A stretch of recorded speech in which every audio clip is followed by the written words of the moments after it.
And let's introduce underdog candidate and tonight's villain, Tulsi Gabbard. Thank you, Rachel. What an honor it is to be on this stage with my fellow candidates.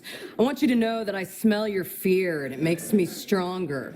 I'm wearing the white suit of your fallen hero, Hillary Clinton. Now fight me, cowards.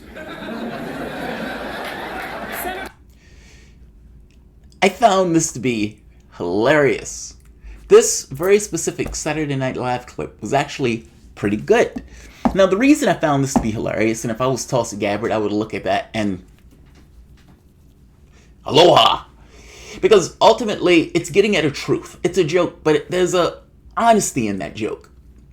MSNBC does see her that way.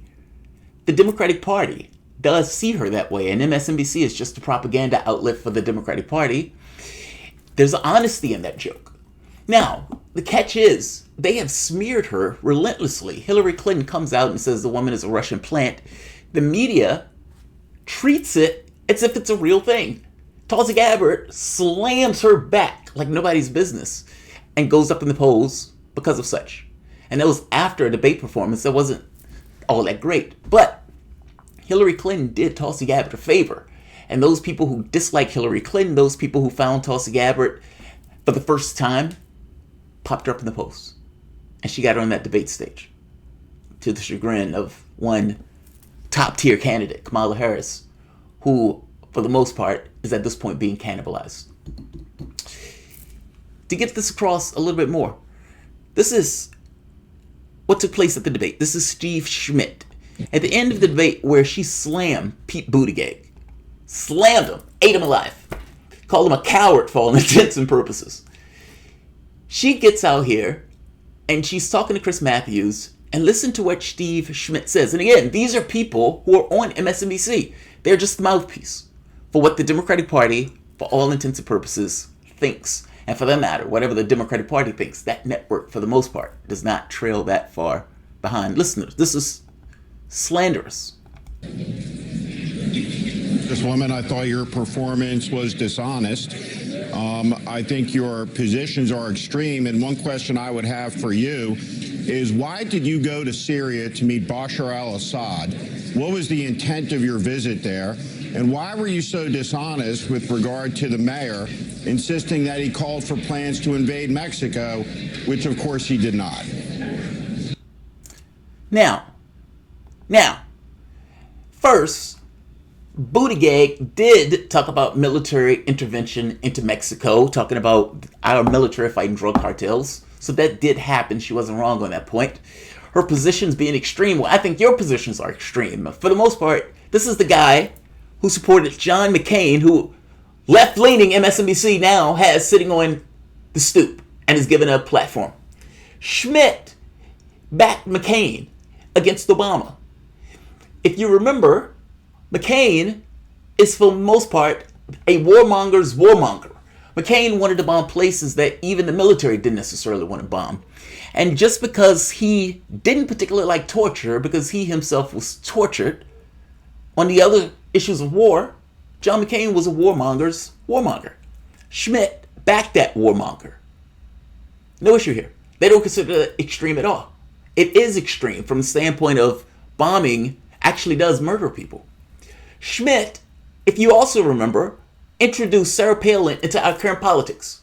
Meaning, I was around when Schmidt introduced Sarah Palin into John McCain's campaign.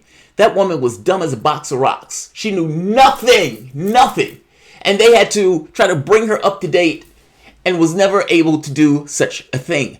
If you remember correctly, there was one point where she gets asked by Katie Couric, can you name a magazine that you read? And she couldn't name not one. And they got mad at Katie Couric, saying Katie Couric was asking two tough questions. Like, how many books do you read, or can you name a magazine? I don't remember if it was after a debate or after an interview, but the reporter, one of the journalists, comes on and there's a famous scene where he says, John McCain is standing back there with a banner that says American First, and he's put this woman that knows nothing, 180-year-old heartbeat away from the presidency of the United States. What a damning indictment. Do you know who brought Sarah Palin onto the team? This guy. With a banner saying America First. Sarah Palin was a cancer on these politics in the United States. And in some respects, you could say was the herald of the Tea Party in some respects. Schmidt did that. And he has the neck to come out and attack Tulsi Gabbard for her positions. Astonishing. My only point in this is MSNBC, and this is the way MSNBC treats her. And MSNBC is just the vestige, just the arm of the Democratic Party. Why am I showing you this? Take a look at this. This is 2020 Democratic nomination, New Hampshire, Boston Globe, Suffolk. Now, Sanders, 16%, first place. Warren, 14%, second. Buttigieg, third place with 13%. Biden, 12%. Gabbard, 6%, up 3. She's doing something right. Now, Gabbard already has the other qualifications, meaning the number of people who has donated to her campaign, the individual donations. This poll by Suffolk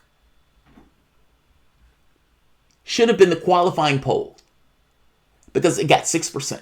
It would have been what she needed to get into the debates in December. But the DNC has decided not so fast. Now, I want you to take a look at the name, Suffolk. USA Today's Suffolk poll counts. That counts.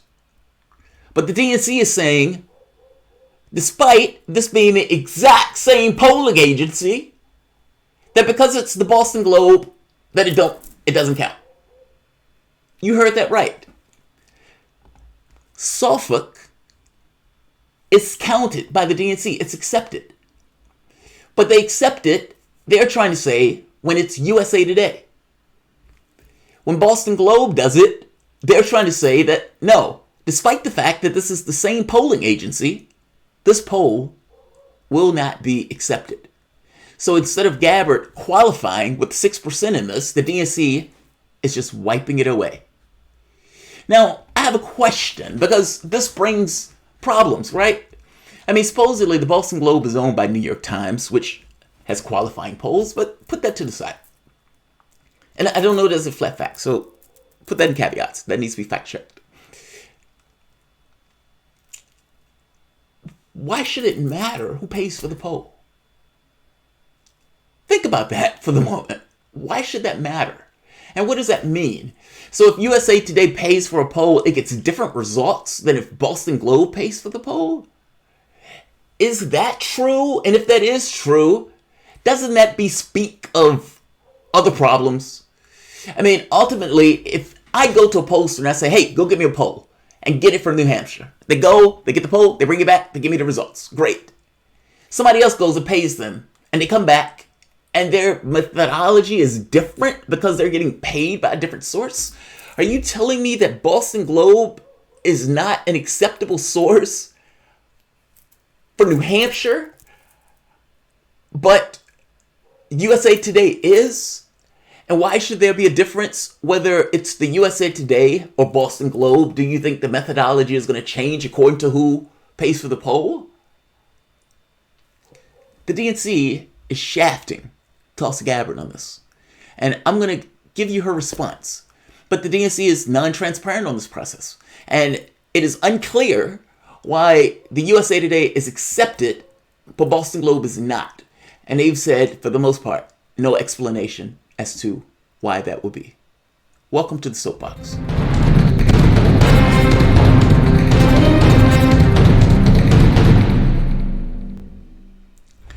My name is Jamarl Thomas. This is the Progressive Soapbox. Guys, if you dig this content, please like, share, subscribe. You can always support PayPal Patron. This video is not going to be long, but this annoyed me, and I get what Gabbard is saying here. I mean, I got what she was saying the first time around. People donate to these candidates because they believe in these candidates. Some of these guys are long shots. Doesn't really matter. The public, for the most part, should get a say in regards to who they want, especially if we're going to consider this to be a representative democracy. Or let's call it a republic. In either case, we have a process where the DNC is arbitrarily trying to narrow the playing field and to squeeze the number of people down almost arbitrarily. The number requirements, 4%, 6%, 100,000, 200,000, they're arbitrary. The various polls that are being used, they're arbitrary. And not just arbitrary, you have some polls that might even be better than the polls that the DNC is using. Doesn't matter. They've set this weird rule set, and they're calling this rule set fairness. It doesn't seem that fair to the people who are being shafted by this rule set, especially when those people can show that they are hitting the hurdles that the DNC, even these arbitrary hurdles, that the DNC is putting up. Only for more hurdles to be put up when they do that.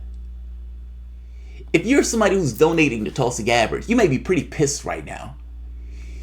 I mean, understand why. I mean, ultimately, you want your candidate to get on the debate stage. You want your candidate to get her fair shake, her ability to make her point of view to see if the American public catches on. And it does seem like, in various polls, that she is. Now, in this case, you've designated this arbitrary Suffolk poll as being okay. But because it's coming from Boston Globe, that somehow negates the polling agency that you said was okay? Why would she consider this to be fair? Why would she consider this to be fair? And she doesn't. And I see her on this one. So, right here. The DNC has recognized the Suffolk University pollster as qualifying polling firm when they carried out a poll for USA Today. But, without explanation, the DNC refuses to recognize the exact same pollster for New Hampshire. The Boston Globe is one of New Hampshire's largest circulation newspapers, and the DNC, to ignore the Boston Globe as a media outlet, ignores the people of New Hampshire.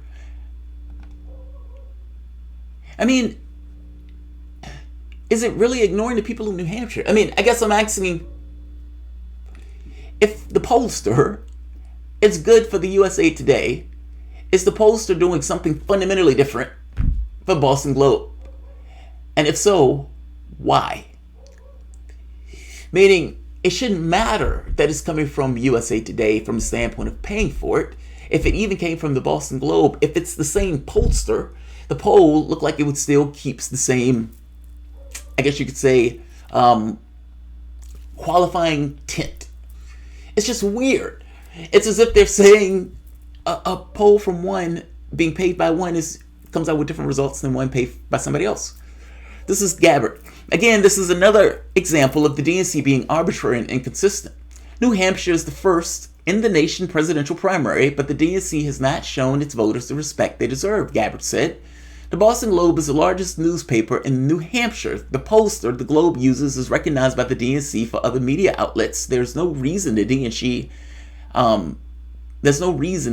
should not recognize this Boston Globe poll, other than adherence to a subjective, non-transparent process where party elites try to dictate to the primary voters. She needs one more poll. She needs one more poll. And if I'm not mistaken, she needs to hit 4% in that poll. So right here. Without explanation or reasoning, the DNC has refused to recognize the latest Suffolk University poll from the Boston Globe, which has Representative Tulsi Gabbard at 6%. Representative Gabbard needs one more poll at 4% in order to qualify for the debate, and this poll would have assured her a place on the debate stage. Tom Perez has no answer for this. As far as I know, nobody has answered for this or gave an explanation as to why it's okay for the USA Today, but it's not okay for the Boston Globe. That's entirely bizarre. That's entirely bizarre. I'm not going to keep this long. I just wanted to point out what is going on with this front. I saw people talking about it, and I wanted to explain why Gabbard is ticked off about what is taking place here. She has a right to be. Against all odds, she hit her 6%. Meaning, she did what she was supposed to do in order to get on the debate stage. And they are wiping it away. They're wiping it away. We'll see. There are other polls that are coming out, And Gabbard does seem like she's getting some level of a bump, some level of a momentum, even though it's going outside of the basic politics of things. It's going into kind of the perception of her in the Democratic Party or in the Democratic primary, like the bad girl of the primary, that type of stuff. And you have some people who, in the party, greatly dislike the party and like the fact that she's antagonistic towards them, will call that out. This seems to have given her a bump and lift her sales. So if it lifted her sales on this poll, it's possible that it will be on others. And these polls seems to be coming out quickly. The catch here is the DNC has very specific polls that it accepts. And in this case, even if it came from a particular pollster, it also needs to come from a very specific newspaper for some reason in order for it to be legit.